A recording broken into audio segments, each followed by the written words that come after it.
Assalamualaikum warahmatullahi wabarakatuh. Perkenalkan, nama saya Dedi Jiatul Islamiyah dari Prodi PGSD 5B. Saya di sini ingin menjelaskan tentang metode penelitian eksperimen. Oke, langsung saja ke materinya. Metode penelitian eksperimen termasuk dalam metode penelitian kuantitatif. Frankel dan Wallen 2009 menyatakan bahwa eksperimen berarti mencoba, mencari, dan mengkonfirmasi. Kemudian Crowell 2012 menyatakan juga bahwa pengertian metode penelitian eksperimen digunakan apabila peneliti ingin mengetahui pengaruh sebab akibat antara variabel independen dan dependen. Hal ini berarti peneliti harus dapat mengontrol semua variabel yang akan mempengaruhi variabel dependen.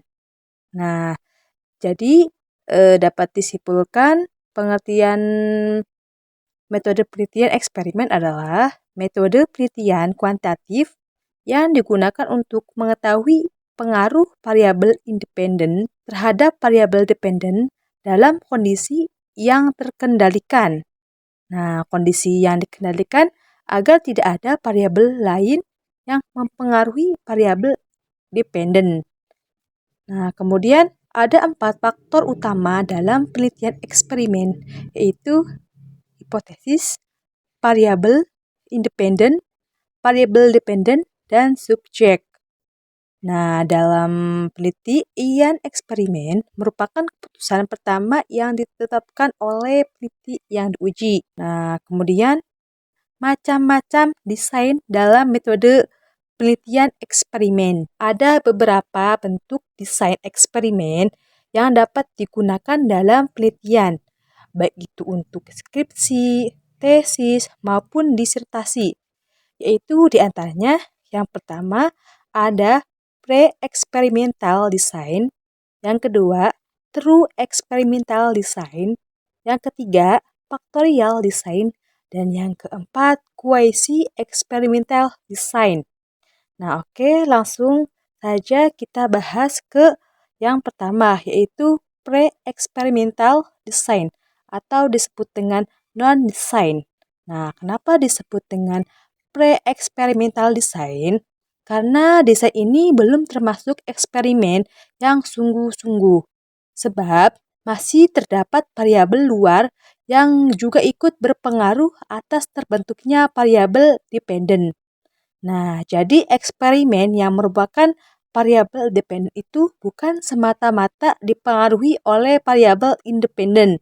Hal ini terjadi karena tidak adanya variabel kontrol dan sampel tidak dapat dipilih secara random atau sampel ini tidak bisa dipilih secara acak. Nah, kemudian ada beberapa macam bentuk pre-experimental design, yaitu ada one shot, case study, one group, pre-test, post-test design, dan intact group compression.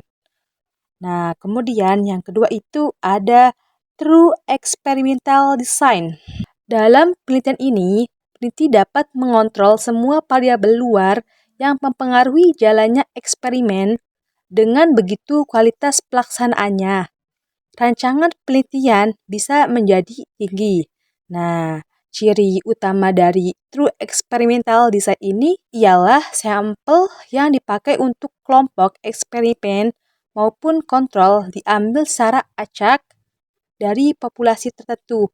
Nah, kalau tadi pre-eksperimental itu dipilihnya tidak dipilih secara acak. Nah, kalau yang true experimental design ini dipilih secara acak dari populasi tertentu. Nah, jadi true experimental design ini adanya kelompok kontrol dan sampel penelitian yang dipilih secara acak.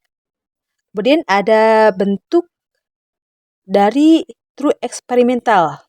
Ada 2 bentuk true experimental design, yakni diantaranya itu post-test only control design dan pro-test group design. Nah, kemudian yang ketiga itu ada factorial design. Nah, factorial design ini adalah bentuk modifikasi atas true experimental design. Nah, modifikasi yang dilakukan ialah dengan mengamati kemungkinan adanya variabel moderator yang mempengaruhi variabel independen atau perlakuan terhadap variabel dependen. Nah, kemudian yang terakhir yaitu ada quasi experimental design. Quasi experimental design juga merupakan pengembangan dari true experimental design.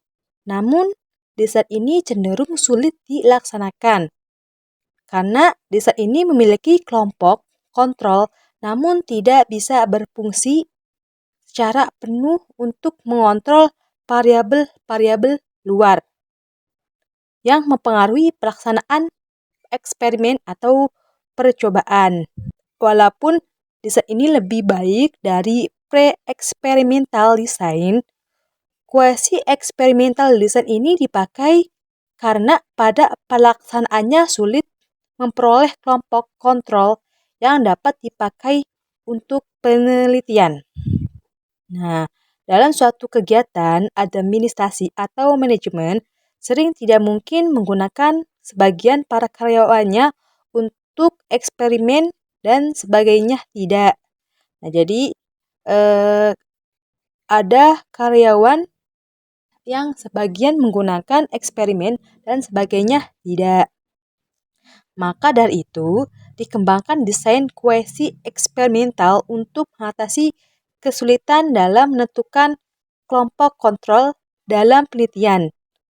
Ada dua bentuk desain quasi eksperimen, yaitu ada time series design dan non-equivalent control group design.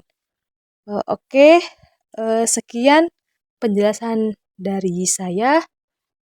Semoga bermanfaat. Wassalamualaikum warahmatullahi wabarakatuh.